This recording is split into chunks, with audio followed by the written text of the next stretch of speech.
The Tasmanian tiger, they say, is the Bigfoot of Australia. It is an extinct wolf dog animal that lived mainly in Tasmania, a small island off the coast of Australia. The tiger was the world's largest marsupial carnivore before its species was wiped out.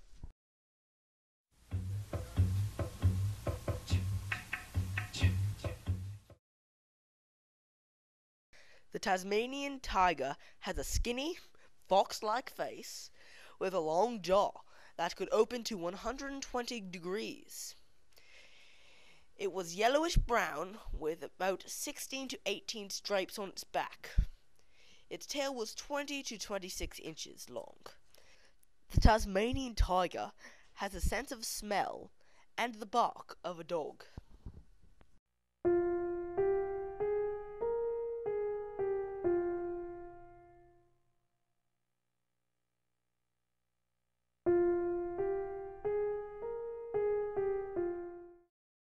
The Tasmanian tiger lived mostly in open forests, grasslands, in fear of human contact.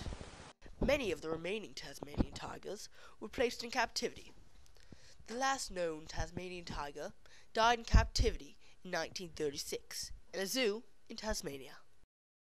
Since then, people have claimed to have seen the Tasmanian tiger in the wild, but no proof of them existing has ever been found. The last time an authentic sighting of the tiger in the wild was in 1918.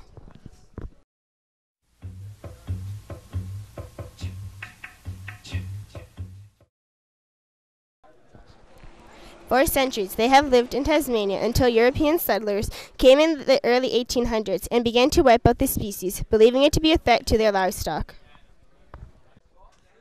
In the 1840s, the government started extermination societies, which were paid greatly to hunt down and kill the Tasmanian tiger.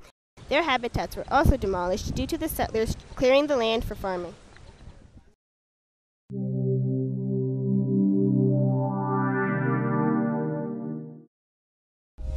In 1999, just over 60 years after the last Tasmanian tiger died, scientists decided to try and resurrect the extinct species. They extracted DNA from a female pup that was preserved in an ethanol preserved jar.